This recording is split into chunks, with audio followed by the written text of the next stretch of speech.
I read 9 different books on negotiations, but I got immense value from these 3 books. And my entire life has been in communications, sales, presentations, public speaking, and what eventually follows after we are done speaking is some sort of negotiation. And because every negotiation is different, I've always turned to books to try and understand how I can do better when I'm trying to strike a deal. But I noticed that negotiations can also hurt relationships. If you get the best deal, but the other person walks away feeling low, we've not really negotiated very effectively. So I wanted to understand, how do I not only get a good deal, but ensure that the other person walks away happy as well. Now, this is not possible every time, but to understand how we can increase our chances of doing this, we're going to discuss these 3 books: Getting to Yes, Never Split the Difference, and Influence. Some of you might have heard of these books already, some of you might not have, but these are classics in their space, and even if you have read them, it's important for you to refresh them, and if you've not, you have to watch this whole video. By the way, if you're new here, my name is Radeep from Frantically Speaking. We release communications content very regularly, so if you're into this, hit subscribe. And if you want to take your communications learning to the next level, you can click the link in the description to check out our courses and see if we can work together. Let's get into it. The very first book we're going to talk about is Getting to Yes. It's one of the most fundamental books that's used in sales and in negotiations. And it's a book that really goes through structured processes to help people achieve a win-win situation. To understand this book, we need to understand that we often think of negotiations as kind of like trench warfare. 2 parties dig their own sides and then we are shooting at each other with whatever we've got. So let's say on a realistic level, for example, if you're joining a startup and you want 5% equity in that company, but the founder just wants to give you 1%. So you'll negotiate back and forth over weeks, and then you'll finally decide and settle at 3%. But neither one of you are really okay with this. So how do you ensure that you can reach a decision that's much more mutually acceptable? So there are 3 things we need to keep in mind to do this. The first is we need to try on their point of view. Second is we need to invent win-win solutions and the roadmap towards getting to it. And third is we need to insist on judging things on objective criteria. Let's dive into each of these points. So let's start with the trying aspect of it, trying to see the other person's point of view. What's important to know over here is that when we are negotiating, we have to stop a negotiation from becoming a battle and instead work side by side with somebody to create a collaborative solution. But again, people's egos are very fragile, and hence we tend to have a lot of problems while doing this. So there's a wonderful example here. Imagine if you're staying in an apartment and there's a landlord. Now imagine the thought process going on in your mind and the landlord's mind. Let's say if you feel, the neighborhood quality is not that good, so the rent should be lower. Well, the landlord might be thinking, we should probably raise the rents to up-level the quality of the neighborhood. On the other hand, you might be thinking, I always pay the rent when the landlord asks me to. And the landlord, on the other hand, must be thinking, they only pay the rent when I ask them to. Why is there no proactivity on it? Or it even could be as simple as you might be thinking, the landlord never even checks up on us to see how we're doing. What a bad service this is. Well, the landlord might be thinking, I'm such a nice landlord, I'm not intruding in the lives of my tenants. So in both cases, if they just understood each other's mindset, these problems and these conflicts would not even arise. So it's important to understand that empathy becomes a key factor over here. We need to really think about what it's like to walk in the other person's shoes. Once we have a thought and clear understanding of what they really want, we need to summarize the problem back to them. So for example, if you're a leader and your employee comes to you and asks you for a higher salary, you want to summarize their thought process back to them. And you can only do that once you understand it clearly.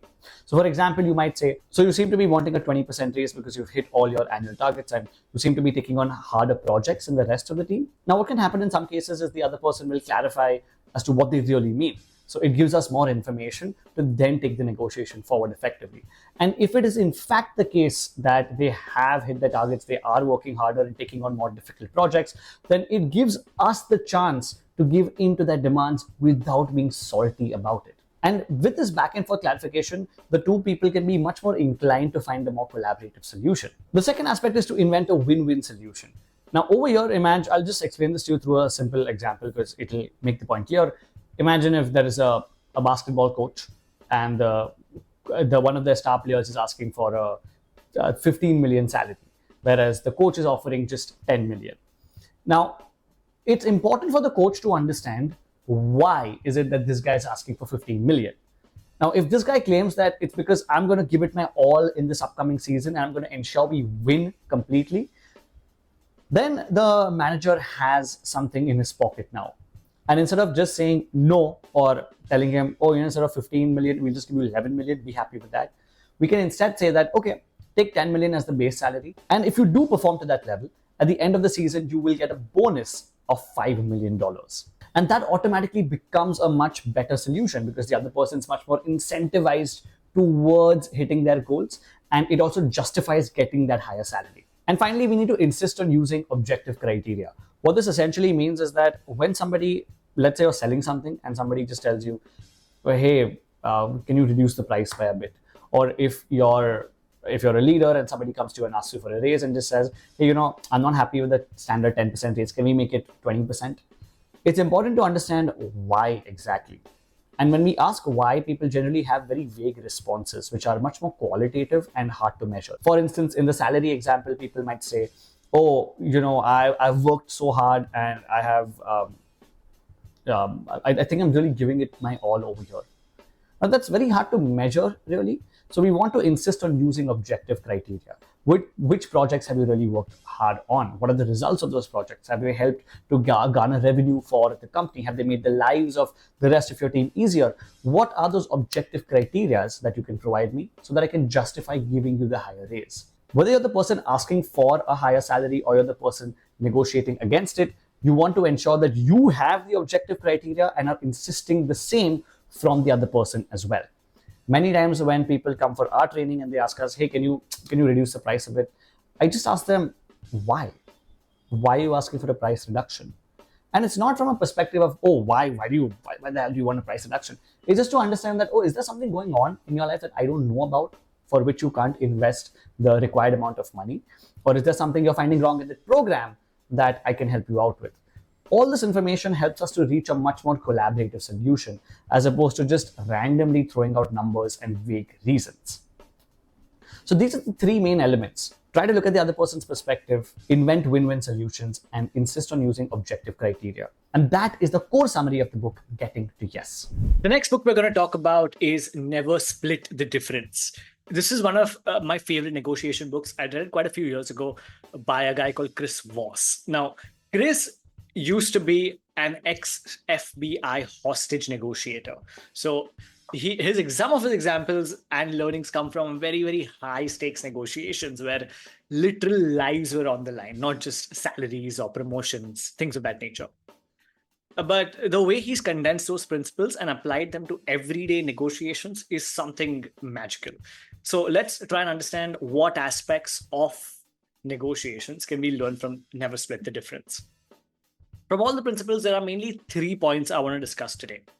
And the very first aspect is with regard to empathy. So if you think of a therapy session, you think of a therapist asking questions to their patient, trying to get certain responses.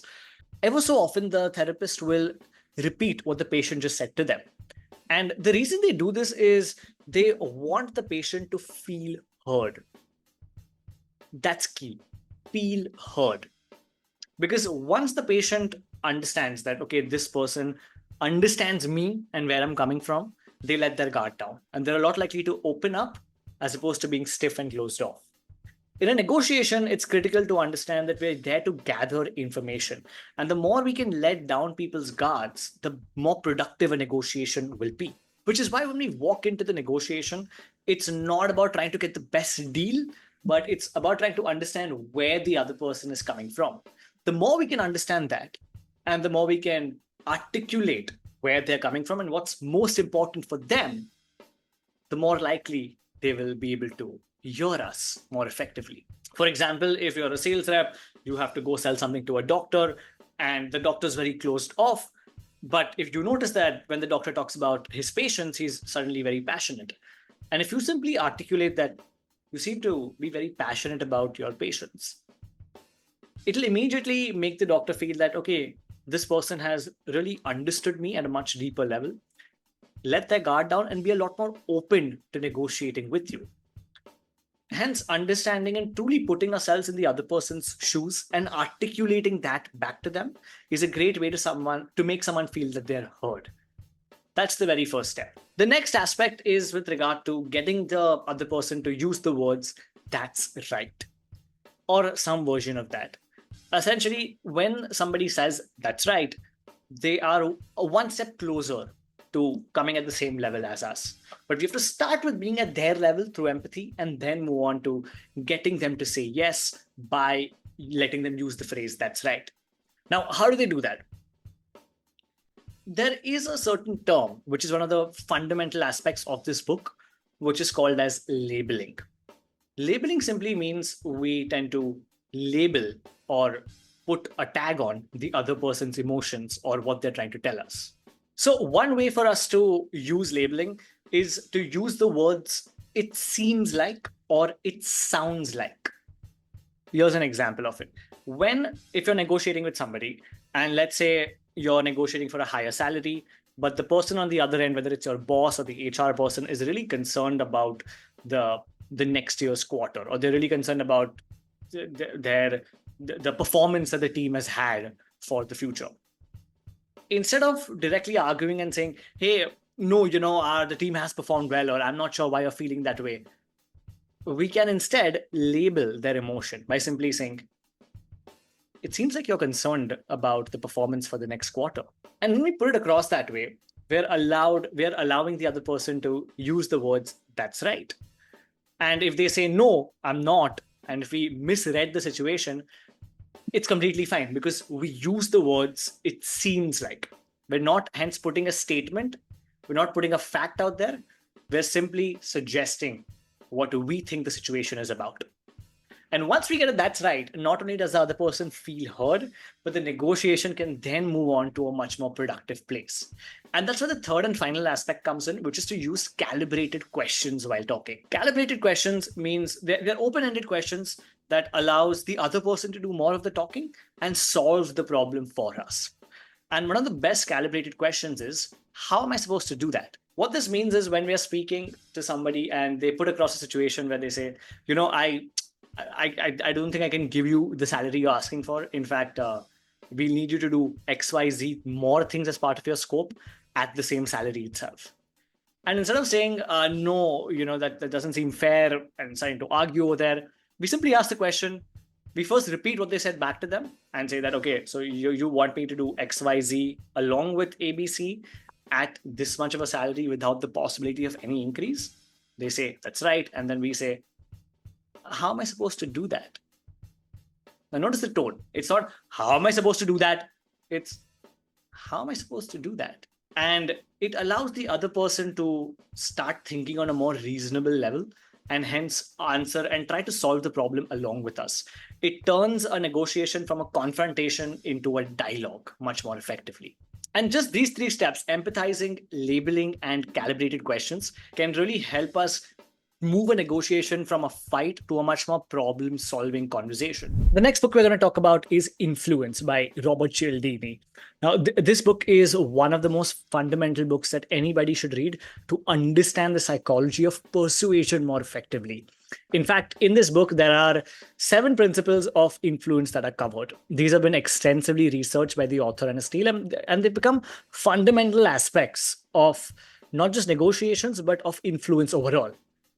The 7 principles are reciprocity, social proof, authority, commitment, consistency, liking, and scarcity. What do all these mean? The first one, reciprocity, goes under the fundamental belief that humans are more likely to feel obligated to give someone something when they have received something beforehand itself. It's why when we go for weddings, there's a tradition of always giving a gift. When we invite somebody for a birthday, we give them a return gift, generally speaking. It's because of the principle of reciprocity that's playing. Even in general modern marketing, if you look at content creation, that's a big form of reciprocity itself. For example, if you're somebody who picks up a hobby of, let's say, learning rock climbing, you'll go on YouTube and you'll try to find some people who can teach that to you.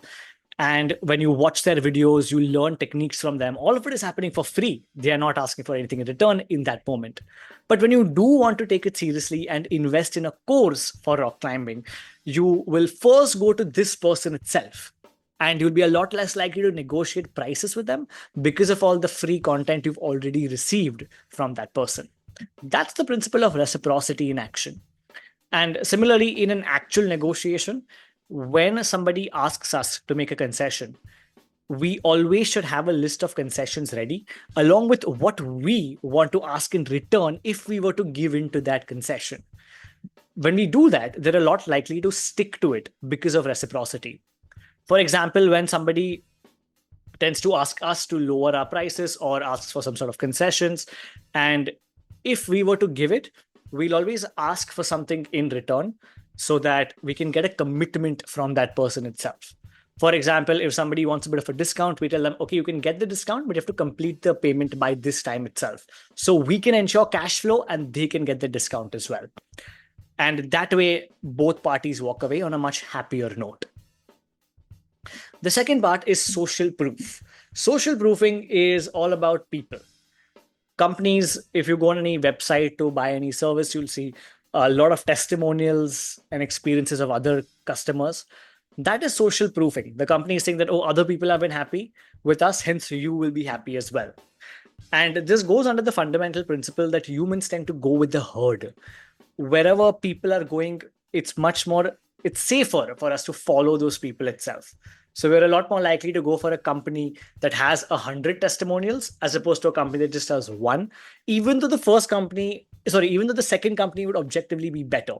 And that is because of the social proof aspect. When we are trying to negotiate, let's say, a salary, using social proofing can make a lot of difference. It works in the form of recommendation letters from previous bosses, enough references provided for them to call past colleagues. All of this works in the favor of social proofing itself. It increases our negotiation leverage because the people who we're negotiating with, understand that we come from a socially proof background. The third aspect is authority. Authority simply goes under the principle that humans are more likely to believe people with authority. That is why if you see an advertisement for a toothpaste, a lot of brands tend to use a dentist, in that suit and the white jacket, lab coat and everything, because they are much more likely to believe and get more sales from that itself, because it's coming from a place of authority. Same thing applies with any sort of negotiation. The more authority you can show, the better, the more leverage you will have in a negotiation. Now, this is a tricky one to apply in the actual negotiation itself, because in a two-way conversation, you can't just have authority right there. Instead, this is where the principle of the negotiation starting before entering the negotiation room comes into the picture. A lot of people who worked on building their personal brands have, let's say, a lot of followers on LinkedIn, are very, very well respected in the industry that they're applying for a job in. They are much more likely to hold authority before the negotiation even begins. Hence, they hold a lot more leverage and have a lot more power in the entire conversation. The third aspect is commitment. Commitment is under the principle that humans are more likely to follow through with something when they've made smaller commitments on that same thing in the past. It's kind of like if you are signing up for a webinar, let's say, you find a course or something you really like, you click on it, you go on the webinar, and then you notice that, hey, they're asking me for my email ID and my phone number. Okay, I'll give it. It's just two things. Let me give that there. You give your email ID, give your phone number. Now, while watching the webinar, they tell you that, okay, if you want to book a call with us to know more about our training, you can fill the form below. Now, that form below has about 8 questions, which are in depth about your problem on whatever webinar you're watching. And you think that, I've already filled out my email and phone number. I've already spent time watching the webinar. I might as well fill this form out as well. You fill the form out. Then they ask you to book an appointment with them. You're more likely to show up for the appointment because you've already done those smaller commitments. And because you show up for the appointment, you're also more likely to sign up for the training. It all comes down to commitment bias itself. In a negotiation, it's important to understand this because we shouldn't ask for things upfront. Everything shouldn't, okay, I want this salary, I want this process, I have these particular conditions. Instead, if we start with smaller asks in the beginning, it'll be a lot more likely for them to say yes to the latter ones as well, because they've already committed in the beginning. What we should keep in mind is to be careful of not letting this flip the other way around, because the person who asks for small commitments in the beginning and then asks for more bigger commitments later on can really hold a lot of power in a negotiation. We also should be careful over here to not come across as people in bad faith. We've had instances where people have come and said, hey, I have XYZ conditions, we agree to it, and we're like, okay, the deal is locked. And then last minute before the signing of the offer happens, they have these 2-3 more conditions which are just not possible to meet, and we are shown up with our hands tied behind our back. So we need to be careful about what we're asking for, but utilizing this in small proportions is a great way to get a little more out of a negotiation. Now, what's also important to understand is what is common amongst these three books so that we can extract the most important gems and apply them into our lives. Let's understand the commonalities. There are 4 aspects which are common across these 3 books. The first is all of them rely on strategic communication. They all have certain steps to follow. It's not just walking in blindly and winging it. The second aspect is empathy.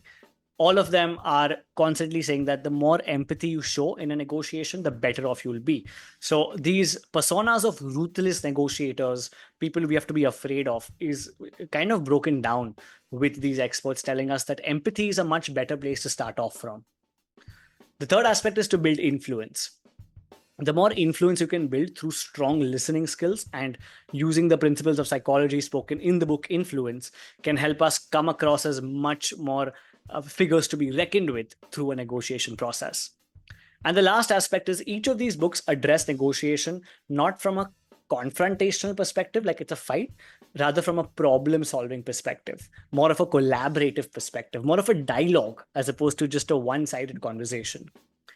It really helps us to put negotiations into perspective and makes it more of a empathetic conversation as opposed to a confrontational fight. And that's about it.